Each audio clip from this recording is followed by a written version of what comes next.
Hello students, welcome to EPG Pathshala. I am Dr. Asif Ali Sayed from the Department of Business Administration, Aligarh Muslim University, Aligarh. Today, we shall be discussing about the module International Entrepreneurship of the paper Skill Development and Social Entrepreneurship. By the end of this module, students will be able to understand the meaning of international entrepreneurship, scope of international entrepreneurships, Introduction to International Entrepreneurship. International entrepreneurship involves business that transpires through borders into multiple countries. Entrepreneurship or the creation of the new economic activity includes new venture creation activities by starters or new economic activities of established firms. It is often assumed that entrepreneurship and cross-border entrepreneurship in particular contributes to value or wealth creation both at the firm level and at the economy-wide level. We are talking about international entrepreneurship because we are into an era of globalization. It is about opportunity to go global in production, marketing and selling, outsourcing or anything that can be called a business opportunity. An entrepreneur is one who catches these opportunities firstly by recognizing one, and then he goes on to gather resources to actually implement these ideals into real businesses. The term international entrepreneurship was introduced around 1988 to connote new untapped foreign markets. Morrow 1988.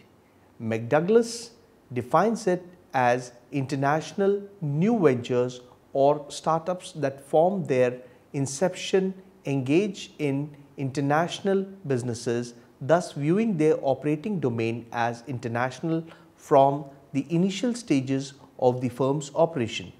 McDougall and Oviatt gave a broader definition of international entrepreneurship, presenting it as a combination of innovative processes, proactive and risk-seeking behavior that crosses or is compared across national borders and is intended to create value in business organizations. Talking of international entrepreneurship and entrepreneurship boom in India, experts suggest that going global and going international are totally different. Going global is like an ambitious state of mind with right attitude and desire to do so, whereas becoming international historically means an export trade from India. It would simply imply an opportunistic tapping of available foreign markets that doesn't necessitate high degrees of competitive advantage and specialization. It means that a global presence does not make you a global organization. These advantages are short-lived and limited growth opportunities. You can probably be rebuffed. Take for example our Indian pharmaceutical industry that has one of the world's richest resources in manufacturing, research capabilities and entrepreneurship. The whole industry is based on cost competition across the value chain. They tend two main trends to grow globally. First one is international acquisitions and the second is the focus on going global as an organization. A uniform trend is followed in case of implementing management processes, manufacturing, information technology, human resources and supply chain. India's high value and highly competitive resources offer potential in the global market. Definition of international entrepreneurship. International entrepreneurship may be defined as an activity undertaken by an entrepreneur to conduct business overseas through expansion of his existing business outside his geographic border or to start a new international venture or startup created to conduct business overseas.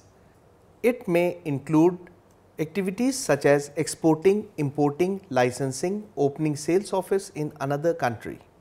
In an empirical study, Oviatt and McDougall in 1995 identified 7 characteristics of successful global startups.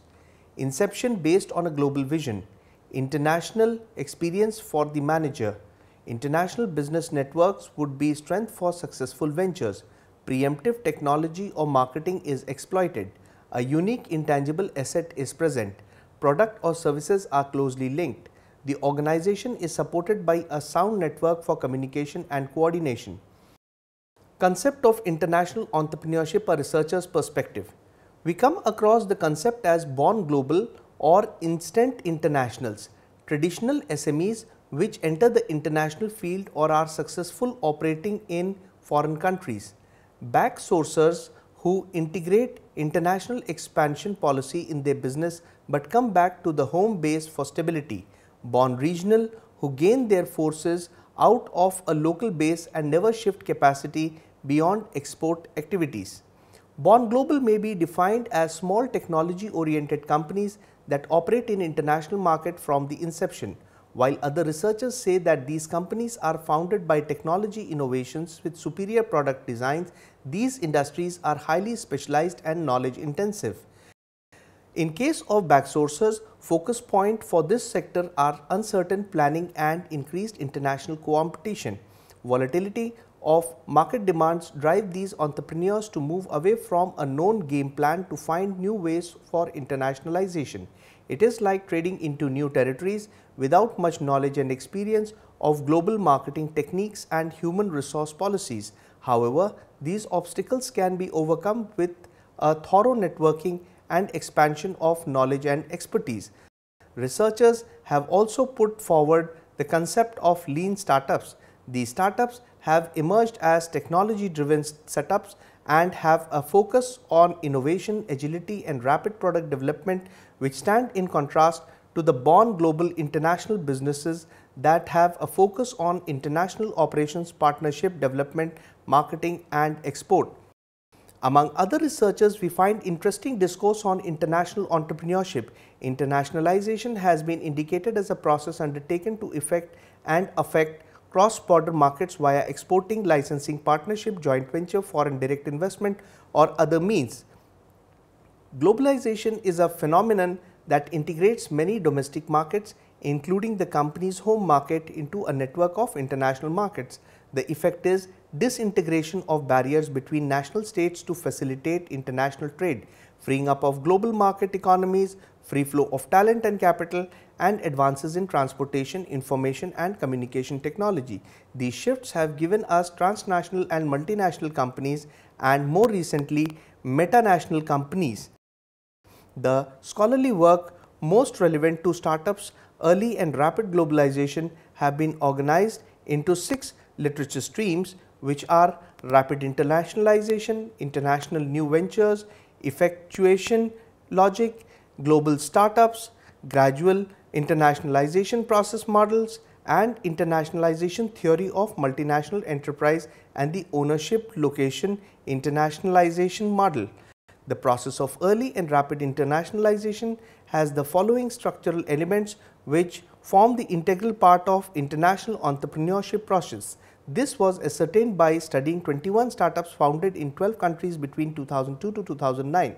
Through this study, the authors propose that there are 6 elements needed for entrepreneurs to internationalize their startups early and rapidly are as follows.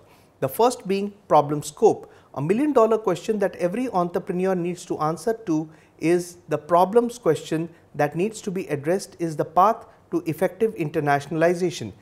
Second is stakeholders' commitment to develop a novel, narrow and differentiated solution quickly.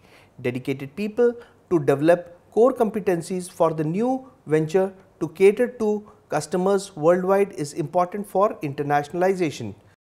The third being collaborative entrepreneurship at a global scale. Web-based processes, transportation infrastructure and common resources are the tools that lead to successful internationalization. The fourth being relational capital. It talks of developing a mutual relationship that would increase faster collaboration with individuals, companies and institutions across the globe. The fifth being legitimacy. Quality of being believable or trustworthy in the eyes of customers, partners, suppliers and investors is the road to internationalization. The sixth being global capability, will to deliver quality services and products requires readiness to learn and adapt local and global culture changes for the purpose of customer satisfaction, and developing a good working terms with the global partners would produce long-term capacity building globally. Factors affecting international entrepreneurship. Economic system. Every country has an economic framework that plays an important role in the overall development of that country and also determines the way of doing business with foreign parties. Take for example the basic differences that one can observe between the business operation framework of a country following a communist philosophy and that of another following a capitalistic philosophy. Again, we should talk of the balance that should exist between international business dealers according to the laws of international businesses. A deep understanding of the processes should necessarily be a criteria for conducting international businesses. This should include processes like currency rate, phase of business cycle, etc. The second dimension is stage of economic development. Developing countries are a hot target for international business operations for cheap labor, easy penetrable market and labor law relaxation. But it is also necessary for one to understand that politico-economic legal environment is dynamic and international business requires understanding the state of economic development of that country where one wants to or is conducting business. This should be a major concern for strategic business development. The third is cultural sensitivity. Cultural acclimatization, adaptation is a major concern for starting operations internationally. Entrepreneurs operating at national levels should understand cultural issues persistent in home country, and at international levels they have to understand and manage cultural diversity of customers as well as employees in the company. The fourth is technological environment. Technology gap is a major concern for international operations. Again, gap in terms of cost of technology in home turf and foreign turf is a factor to reckon. This may prove to be beneficial or deterrent to the business. Technological know-how and experts for handling and implementation of technology are essential parts of a successful ventures. The fifth is government policy.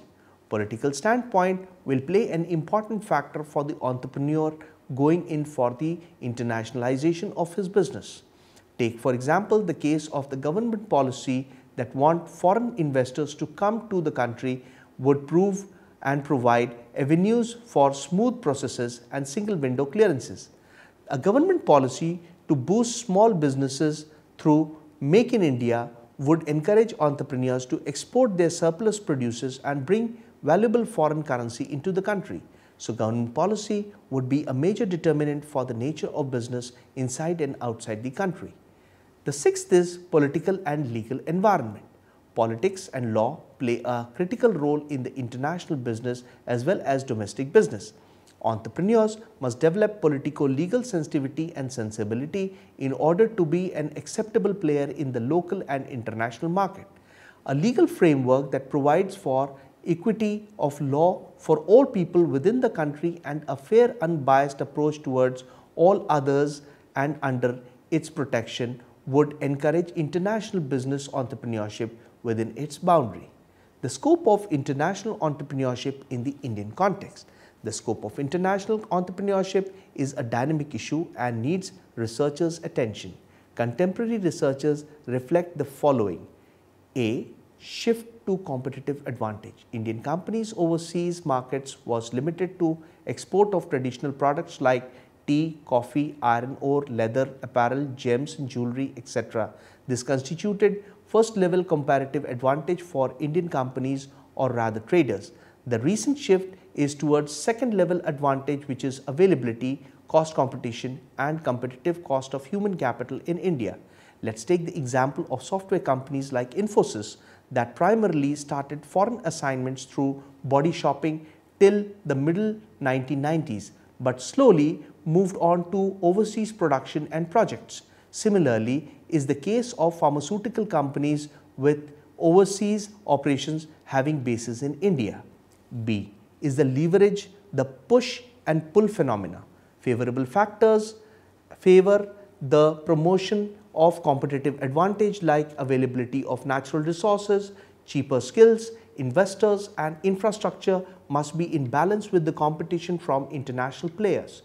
Product quality maintenance and customer expectations too. This balance is dedicated to push and pull conditions that any global business needs to maintain. Tata Group has a diversified business model which is a good example of this phenomenon. C. Success in international market requires proper strategy. Utilizing what we have is the mantra outsourcing phenomena in software services, business process outsourcing and pharmaceutical clinical trials on the company has made a choice to be the primarily focused on overseas opportunities. Example, Sundaram Fasteners and Bharat Forge. Internationalization strategy as followed by Jindal Iron and Steel and Bajaj Auto, they strategize this to cancel out domestic down markets with international gains. Multinationalization is the next strategy for developing a sustainable model through competitive positioning in several geographies. Case in point is that of Workhard and Asian Paint. It is a scholastic belief that internationalization and multinationalization broadly falls into a continuum and follows traditional models of overseas expansion. Outsourcing is possible because of our information and communication technologies. Strategic focus for international entrepreneurship. Differences in operational requirements of the institutional and the retail customers internationally. Corporate customer relationships are references based and does not need branding. Outsourcing is the support that these companies seek based on performance and result oriented track record references from peers and competitors for services and manufactured products as part of their value chain. In business agreements, this is most preferred mode of operations being direct contact of the client and the corporation or firm to develop reliability, assurance of a certain comfort level and predictability for the joint venture to flourish. On the other hand, brand, local knowledge and distribution reach are important parameters for retail ventures or individual customers overseas. Thus, these forms of businesses seek marketing alliances or partnerships that can be useful in internationalization strategy. The case in this context is that of Tata and Rover for sale of cars in the UK. The alliances can be more broad-based in the multinationalization strategy as shown by the highly successful and stable Aptex China joint venture. Again, Indian companies are brand builders and can register a greater overseas presence. The second being focus on capability building and organizational development. Capacity building and organizational development can be done either around a global product and service or geographic favorability. Based on the type of operations, integration and responsiveness are unique selling points that suggest type of organizational structure as transnational, multinational or metanational. Indian companies are in very early or entry stages of overseas activities in terms of entrepreneurship with special reference to Born Global. Indian entrepreneurial ventures are internationalized companies having smaller size and simplified organizational structure for overseas operations and attached export functions. The critical role of conviction-laden leadership. Indian companies are making success stories overseas, and in every story there is the presence of a strong leader. Leadership in entrepreneurship is unique in the sense that the proprietor is the leader who has to believe in his ideas himself, be patient and bring together a team that would wholeheartedly believe in him and his ideas and be ready to lead with his own example. Case in point is that of Apollo Hospitals that started with operations in Chennai, India not very long back in 1983 and has rapidly internationalized to Bangladesh, Kuwait and Qatar. Strong conviction-laden leadership is essential for the success of Indian companies' operation in overseas markets. Scope for the future. International entrepreneurship and the Indian context have vast research dimensions and opportunities which are untapped and are waiting to be explored. Let us summarize our discussion on international entrepreneurship. International entrepreneurship involves businesses that transpire through borders into multiple countries. It is about opportunity to go global in production, marketing and selling, outsourcing or anything that can be called as a business opportunity. It may include activities such as exporting, importing, licensing, opening sales offices in another country, etc. The structural elements of international entrepreneurship towards establishing enterprises abroad involve problem scope, stakeholders' commitments to develop a novel, narrow and differentiated solution quickly, collaborating entrepreneurship at a global scale, relational capital, legitimacy and global capability. International entrepreneurship is an evolving and intriguing subject that has gripped the attention of researchers and entrepreneurs alike as a scope for further exploration and to develop entrepreneurial opportunity that till now did not get its due attention is also a motivator for more and more entrepreneurs.